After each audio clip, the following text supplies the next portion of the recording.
something called the art of fighting without fighting. Hi and welcome back to Kung Fu Shrimp. It's been quite a while since my last video, and things have definitely moved on in the world of Bruce the Mantis shrimp, so it's time to bring you all up to speed. For those of you who have been keeping up to date, you'll know it's been a bit of a chaotic year for Bruce. The drama started when the 2-foot cube Bruce had been living in sprung a leak. I know there'll be people out there saying that this is why you shouldn't keep a mantis shrimp in a glass tank, but after some investigations I can confirm that Bruce was not responsible for this disaster. The leak was actually caused by a seal on the tank failing over time, and nothing to do with the punching power of Bruce. After a lot of panicking and desperately trying to think of a plan, I remembered I'd stored away Bruce's old tank with a vague plan of doing something with it in the future. So, within 24 hours, I'd cleaned it up and Bruce was back in the original tank, complete with Bruce the First's original home. I couldn't fit all the rockwork back in there, so a few bits were temporarily housed in my main reef tank while I figured out what to do. I did plan to try and repair the tank and get Bruce back in there as quickly as possible, but I discovered I liked having Bruce back in the living room, and after changing around the furniture a bit, I happened to have a spare alcove that I thought would look great with a fish tank in it. So I took it as a sign it was time for a new home for Bruce. I eventually decided that a custom build was the best way to get what I was after, so after a bit of research, I contacted several tank builders for a quote and eventually settled on a company called ND Aquatics to build Bruce's new home. After an 8-week wait, the day finally arrived and Bruce's new home was delivered. I initially planned to document the whole delivery and setup process, but if I'm honest, those sort of things tend to stress me out at the best of times, so the added complication of trying to capture the whole process on video was predictably the first thing to be sacrificed for the sake of my sanity. After taking delivery, the first thing to do was build the plumbing for the sump. The tank came with some lengths of pipe and some fittings, but I still needed to cut all the pipe to length and then solvent weld them all together, ensuring the seals were watertight. Next on the agenda was to build Bruce's lair. For the PVC tubing, I decided to go up a size from the 2-inch I'd used previously and went with 2.5 inches to allow Bruce some growing room and still have space to molt without banging his head. I decided against giving Bruce a 2-story dwelling this time, primarily because he barely ever used the top tunnel in his old tank. I still like the idea of having choices, so I've gone with the 3 entrances so he can set it up however he likes by blocking or unblocking them as he sees fit. I was happy with how it came out, and I couldn't wait to see what Bruce would make of it. Now it was time for things to start getting interesting. So, after filling the tank with salt water and adding 40 pounds of live sand, I began transferring over rock. I started with the bits that I'd stored in my main reef tank and added a bottle of Dr. Tim's bacteria to help kickstart the nutrient cycle. I also added the first brave new pioneer into this new land, in the form of a filefish. This wouldn't normally have been an ideal fish to add with a mantis shrimp, as it's a fairly timid, slow swimmer, but I had quite a few glassing enemies on some of the rock, which I was hoping this fish would eat before Bruce arrived. If he ate the anemones and then ended up as a snack for Bruce, I figured it was worth it. Over the next few weeks, I continued to gradually move over bits of rock. I wanted to do this slowly to try and avoid any potential shocks to either aquarium and to try and make sure Bruce's new home was well cycled and ready for him before making the move. I also used this period to introduce another friend for Bruce, a dusky wrasse. They're known to eat a lot of aquarium pests, so he's added to serve a function, but there's no denying he's also pretty cool.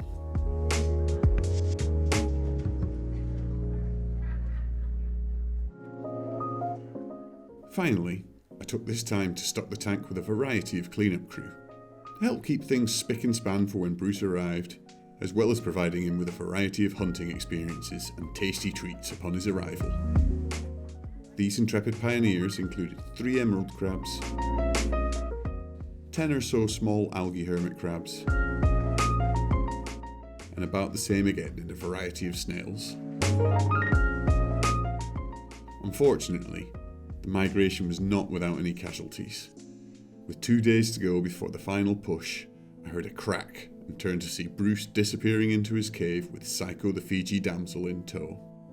I think I may actually have been to blame for this one, as I suspect I'd removed enough rock at this point that Psycho couldn't find anywhere to escape Bruce's advances and paid the ultimate price. I've always maintained that anything you put in with a mantis shrimp may end up on the menu, so this shouldn't have been too much of a surprise. But I must admit, this one did hurt, as he was my favourite fish, and he'd lived happily alongside 2 different mantis shrimp for over 3 years without any incident.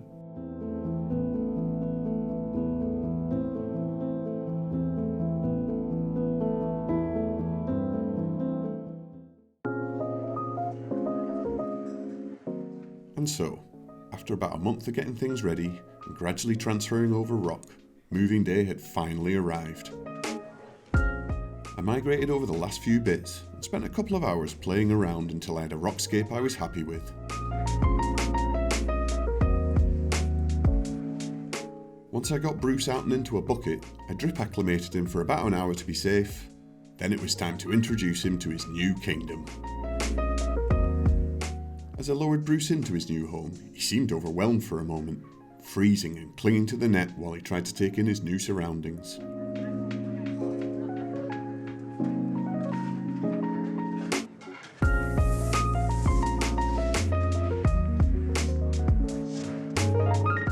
But after a little coaxing and a few deep breaths, he announced himself to his new subjects with a majestic barrel roll before heading off to explore his new lands.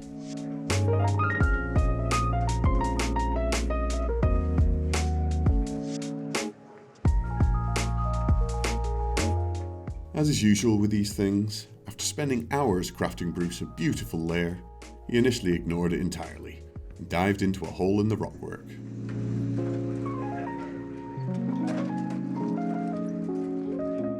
I wasn't worried, however, as I was confident that Bruce would appreciate all the work that I'd put in, so I left him to settle in for a while.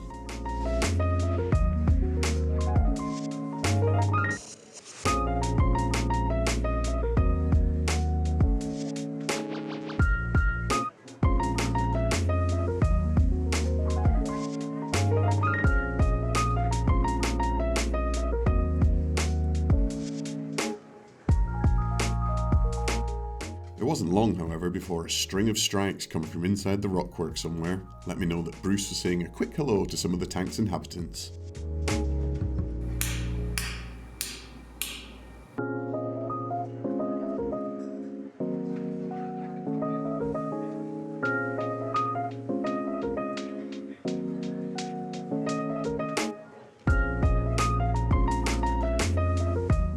I did try offering Bruce a cockle later, but I suspect he may have already been full and wasn't interested.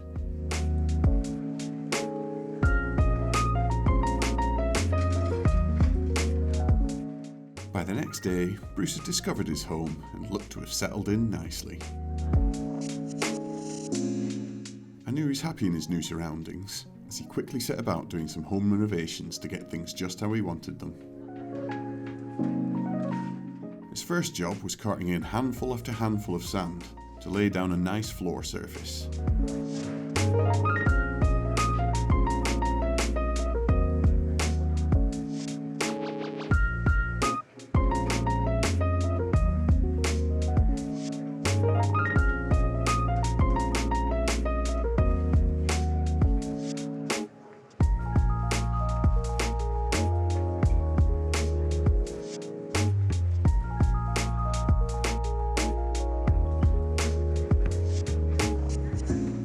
He has done this before with previous setups.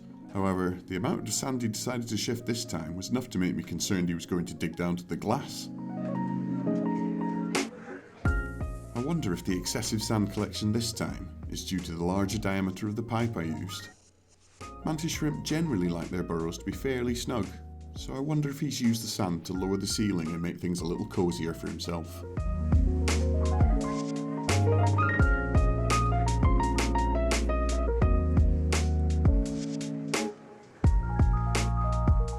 Once he was happy with the flooring, it was time to move on to some heavier construction. Bruce's engineering prowess is something I've witnessed before, so I already added a load of rock rubble in the tank to ensure he'd be able to block up the entrances when it was time for a molt.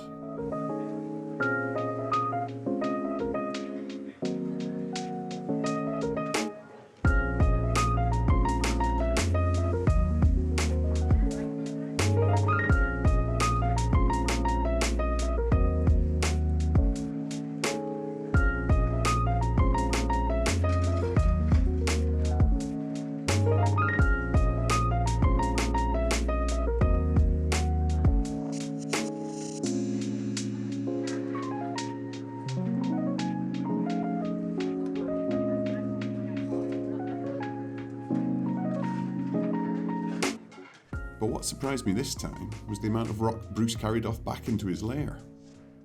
I'm guessing, but maybe Bruce has thrown up some dividing walls inside to break up his palace into different rooms.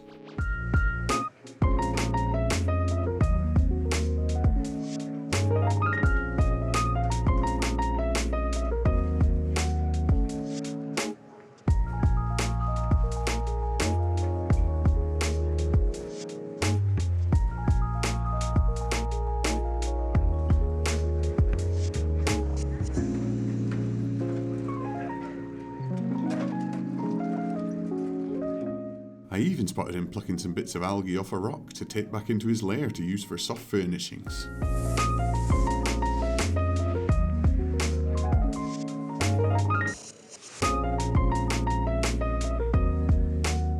Since Bruce got his lair in order, he's really started to seem at home in his new setup.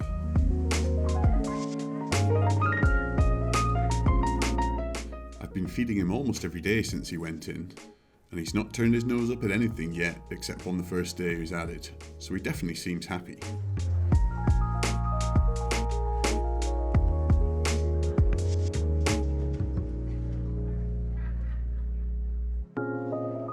Despite these regular feedings, it hasn't stopped Bruce also finding his own food in the form of various crabs and snails in the tank.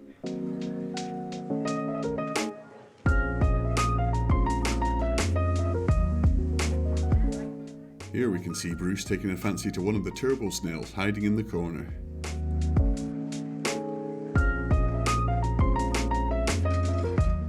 He doesn't seem to have too much of an issue knocking the crab off the glass, but backing out of the corner definitely seems to be causing him some issues.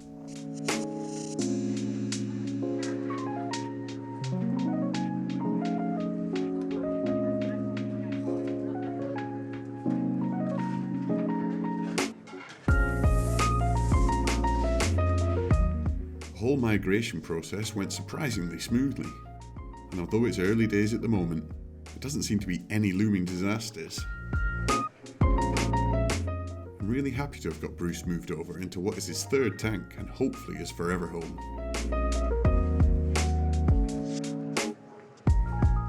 I haven't gone into too much detail on the equipment and setup in this video, so if anyone would be interested in a more technical video detailing the equipment and setup for the tank and why I chose it, let me know. Also, if anyone else has any other video ideas they think would be entertaining or useful to other potential mantis keepers, let me know and I'll see what I can do. Before I go, I have made one other addition to the tank in the form of a lovely little royal gramma. He may be small, but he's already shown he's not one to back down from a fight.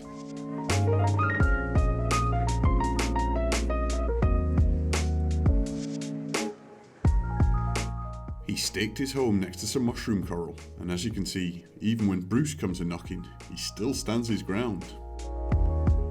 This definitely ranks as one of the bravest fish I've had in with Bruce, but I'm not sure how well this will work out for him in the long run.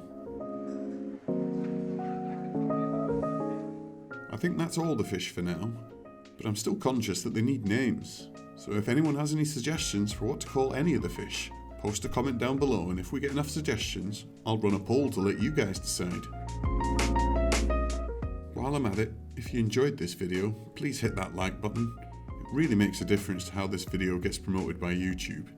You seem to have taken a dislike to Bruce recently, so he'd really appreciate anything you can do to help his plans for world domination. Also, if you don't want to miss out on any of his adventures going forward, be sure to subscribe to the channel, as my upload schedule is chaotic to say the least. So, until next time, Thanks for watching.